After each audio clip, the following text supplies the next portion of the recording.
Olá pessoal, eu sou o Rafael do Portal R2S e você está em mais um Teletransporte.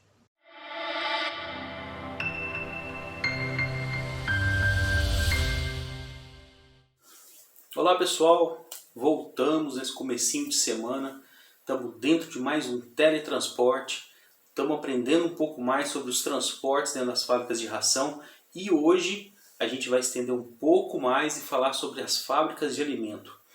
Hoje a gente vai falar sobre o transporte pneumático, esse equipamento que é muito importante em indústria de alimento, fábrica de ração, indústria farmacêutica, porque a principal função dele e o principal benefício que ele tem é não gerar contaminação nos produtos. Combinado? Então vamos lá para essa apresentação agora.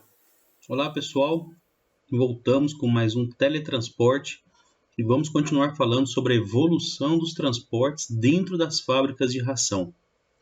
Hoje a gente vai falar sobre um transporte que na fábrica de ração ele é muito pouco explorado, que é o transporte pneumático. Ele é muito utilizado para fazer o transporte de pós, mas dentro da fábrica de ração ele é basicamente utilizado ou para transporte de premix, que são poucas as empresas que utilizam, ou ele é utilizado no transporte de ração extrusada. Depois que ela sai da extrusora, ela é jogada diretamente para dentro do secador.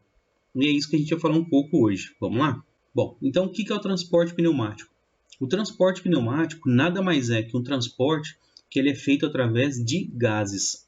Dentro da fábrica de ração, a gente utiliza muito o transporte com ar, porque é um sistema mais simples, é um produto que não tem risco de explosão, então ele pode ser utilizado com oxigênio, então que não teria nenhum problema. Basicamente o que ele faz? Ele é tirar de um ponto A e jogar para um ponto determinado num ponto B.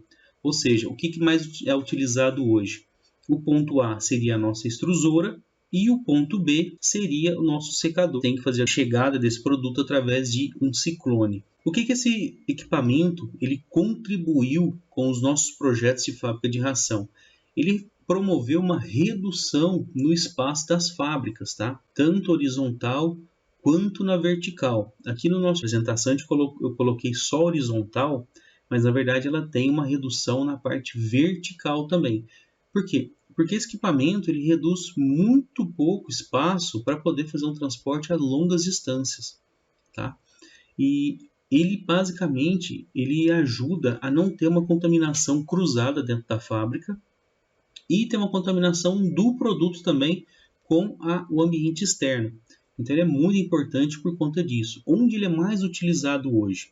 A gente utiliza muito o transporte pneumático em indústrias de alimentos. Basicamente, leite em pó, a parte de farinhas é muito utilizado também.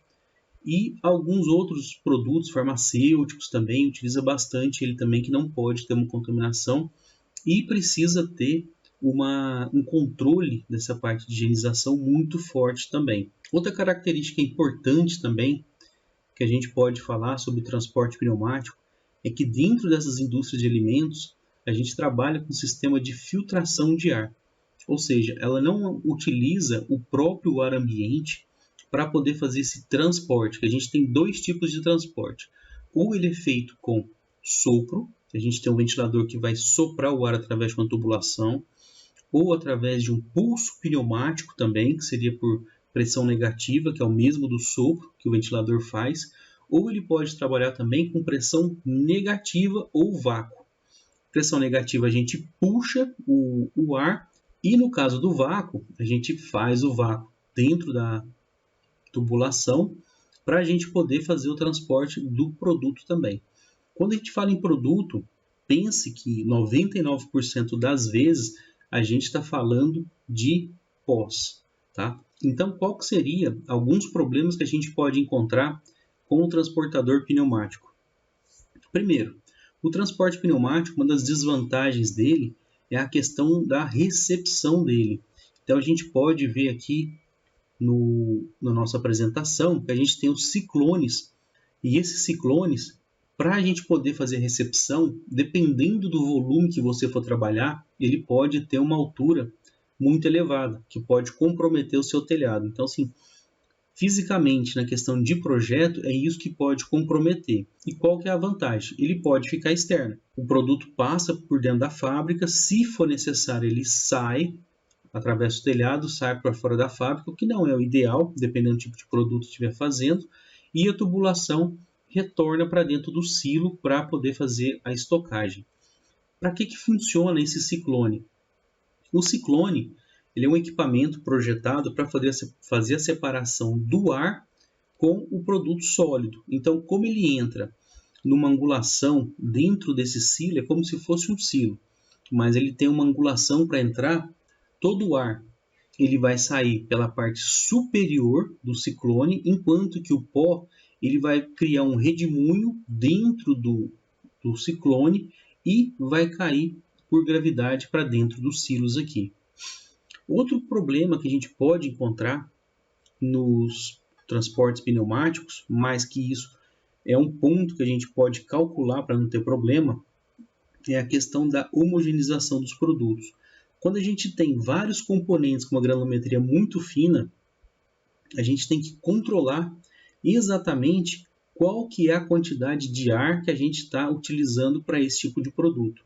Se a gente utiliza uma quantidade de ar muito grande, que a gente na engenharia a gente chama de um sistema turbulento, a gente pode promover a desmistura desse produto, que isso não é o ideal, ou seja, a gente vai ter partículas.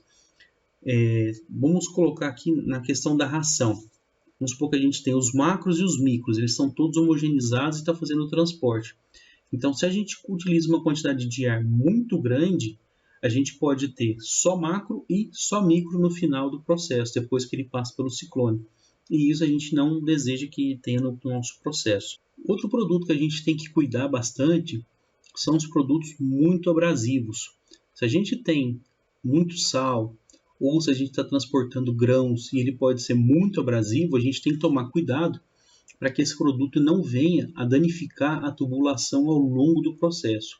Qualquer perda de ar que a gente tenha durante esse transporte, a gente tem uma redução da capacidade de transporte e isso pode fazer com que os produtos eles comecem a se assentar ao longo da tubulação.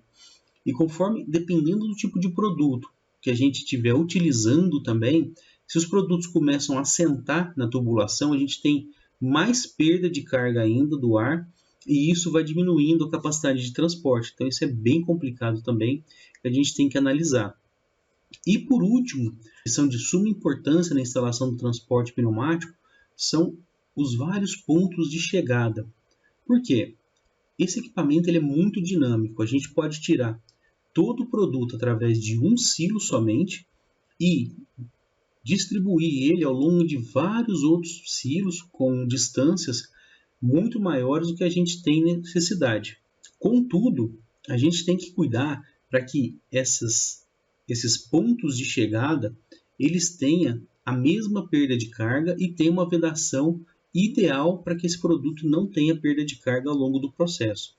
Ou seja, o que o pessoal utiliza muito? O pessoal utiliza muito a válvula rotativa, que ele evita que entre ar no processo.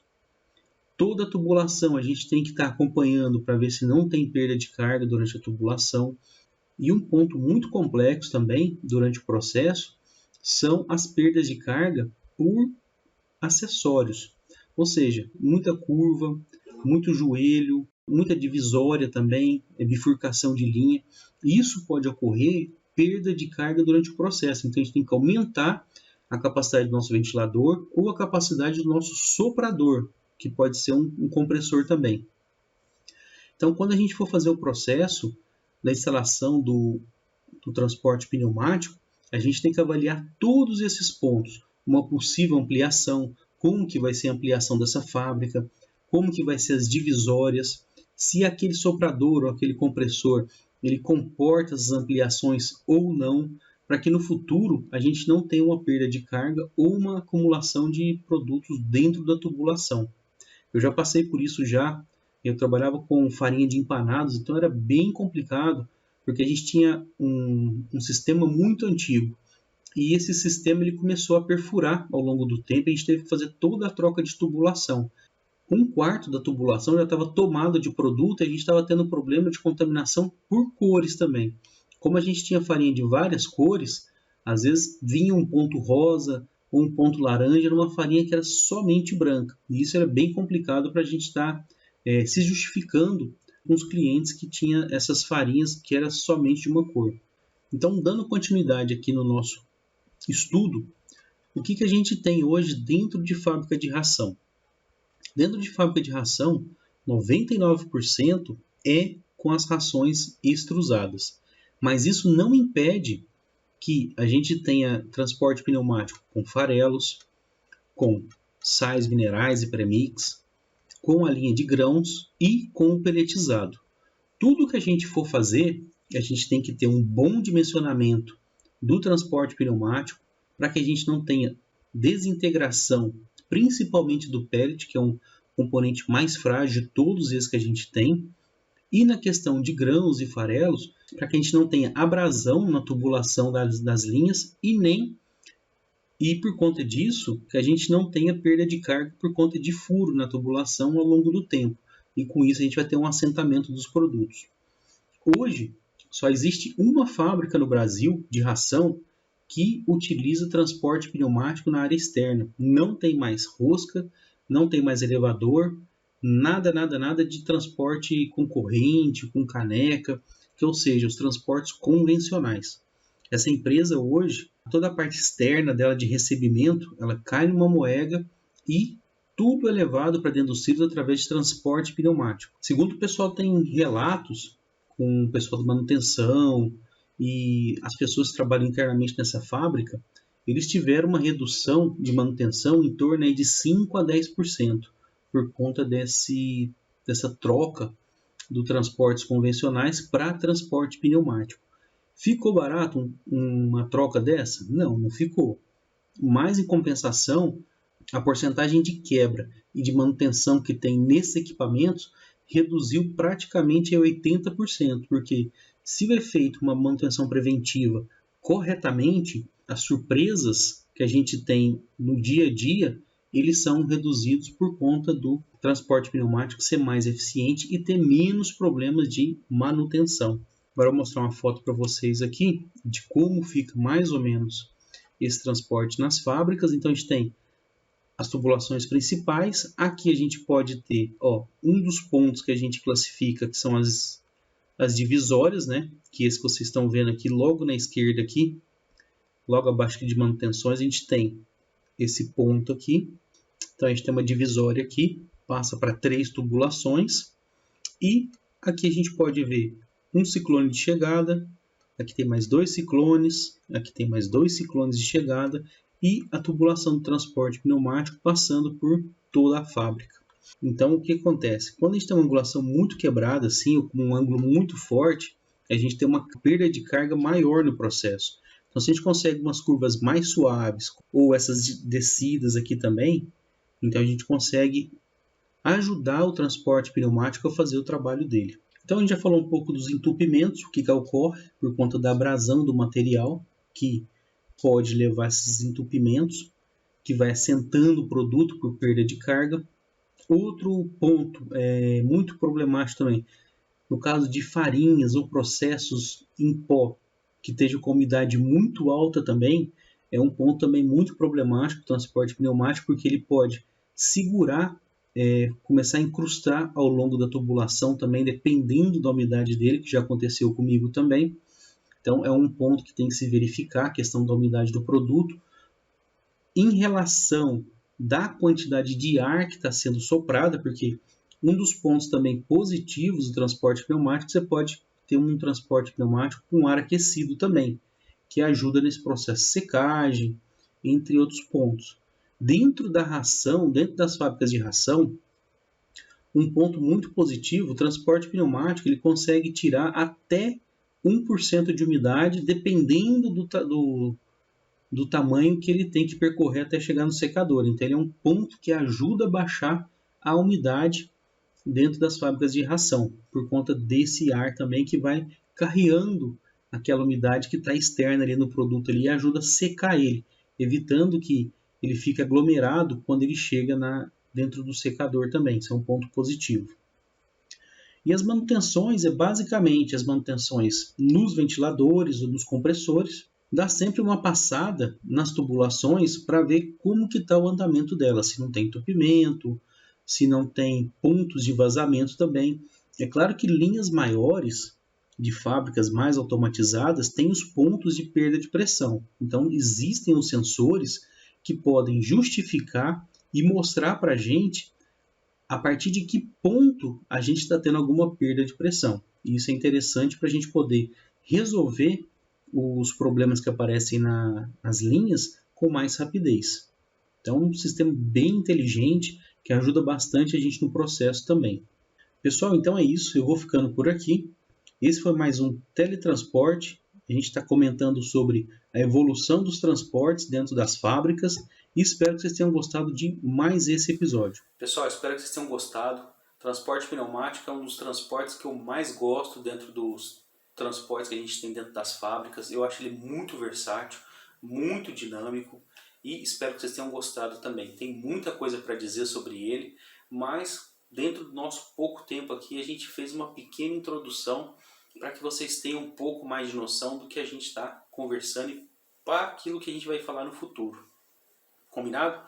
Pessoal, não se esqueçam de se inscrever no canal, ative o sino para receber as notificações e deixe seus comentários. Qualquer dúvida, qualquer pedido, deixe aqui pra gente que a gente vai responder na medida do possível, tá bom?